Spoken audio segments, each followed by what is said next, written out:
이 영상은 t-테스트를 가볍게 이해하고자 하는 취지에서 만들어졌습니다. 더 깊은 이해를 필요로 하시는 분들은 제 강의 영상들과 블로그 포스팅을 확인해 보세요. 교수님, 데이터 정리 다 끝냈습니다. 오, 수고했네.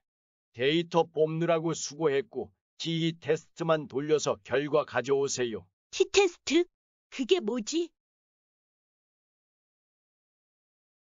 네, 감사합니다, 교수님. 금방 해오겠습니다. 자, 오늘 알아볼 것은 t-테스트입니다. 일단 t-테스트라고 하면 두 집단의 평균이 얼마나 차이가 있는지 통계적으로 확인하는 테스트인데요. 말이 어렵기 때문에 예시를 들어서 한번 살펴보도록 합시다. 예를 들어 대한민국 20대의 남녀 평균 키를 비교한다고 해보겠습니다. 그러면 실험을 설계할 때 가령 여자 30명, 남자 30명을 임의로 선택해서 키를 조사한 다음 평균 키를 비교하면 되는 것이겠죠. 이걸 논리적으로 잘 비교하는 기법이 바로 t-테스트라는 겁니다. 그런데 계속 t에 대한 얘기가 나오는데 이 t라는 게 뭘까요? 이 t라는 것은 특별한 의미를 부여시킨 변수라고 생각할 수 있는데요. 자, 너무 어렵게 생각하지 마시고 t라는 건 쉽게 말해서 방정식에서 x같이 임의의 변수명입니다. 그리고 이 변수에 특별한 의미를 부여한 것이죠. 방정식에서는 x는 미지수라는 의미를 갖죠.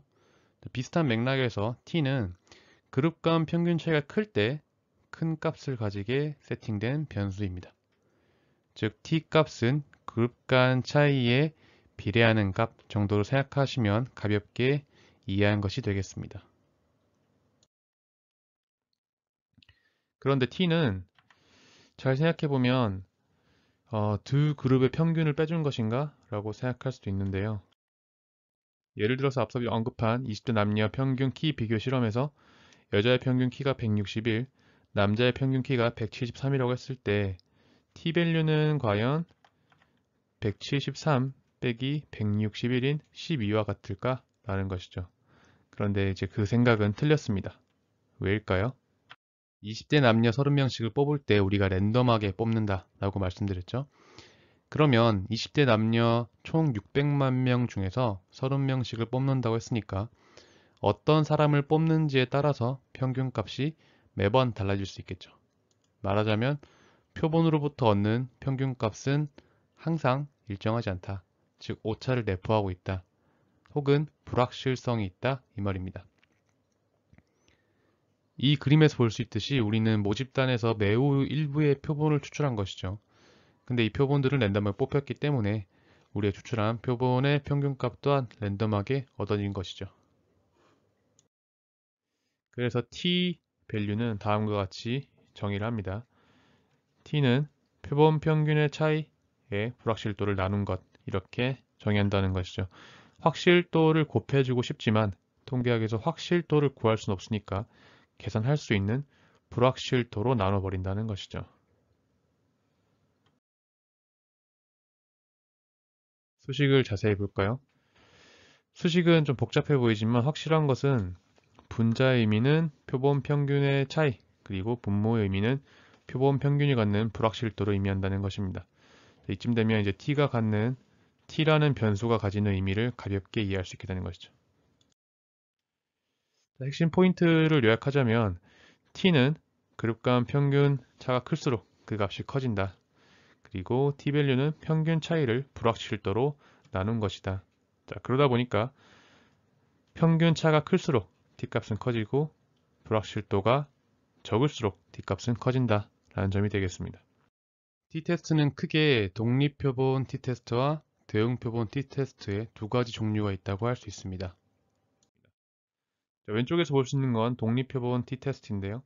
독립표본이란 것의 의미는 두 그룹에 들어있는 사람들이 전혀 다른 사람들이다 라는 의미입니다. 그리고 또 하나의 t-테스트는 대응표본 t-테스트입니다. 대응표본이라는 것은 두 그룹에 들어있는 사람들이 같은 사람들이다 라는 뜻입니다. 쉽게 말해서 대응표본 t-테스트는 비포 애프터를 검증하는 것이라고 할 수 있죠. 자, 그리고 일반적으로 대응표본 t-테스트를 수행하는 것이 두 처치 간 효과를 뚜렷하게 보기가 쉽습니다. 두 테스트를 조금 더 자세하게 비교하기 위해서 이 그림을 보도록 하겠습니다.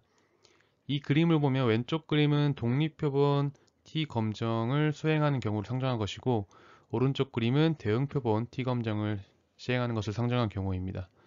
왼쪽 그림을 보면 두 그룹의 평균이 얼마 차이가 나지 않는 것 같아 보이는데요. 그런데 오른쪽 그림을 보면 선이 그어져 있죠. 이 선이 의미하는 것은 각 사람들이 처치를 받기 전과 후를 뚜렷하게 표시해 놓은 것입니다.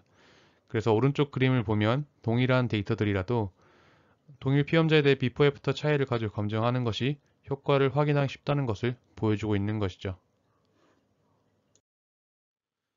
두 검정 중에서 어떤 것으로 우리가 T-테스트를 수행해야 될까? 라고 한다면 진행하신 실험 세팅에 맞게 테스트를 수행하셔야 됩니다. 두 그룹의 테스트를 추출할 때 두 그룹에 들어있는 샘플들이 전혀 관계없는 샘플이었을까? 아니면 동일한 샘플이 두 번에 걸쳐 실험을 다한 것일까를 잘 생각해 본다면 금방 답을 얻으실 수 있을 것입니다. 자, 이번 시간에는 가볍게 T-테스트에 대해서 이야기해 보았습니다. 자, 어떠셨나요? 교수님이 해보라고 하셨던 결과물들을 얻어낼 수 있었을까요? 수식을 가볍게 이해해서 손으로 풀지는 못할지언정 엑셀이나 통계 소프트웨어를 이용하면 멋진 결과를 얻어내실 수 있을 겁니다. 자, 그럼 다음에 봐요. 안녕.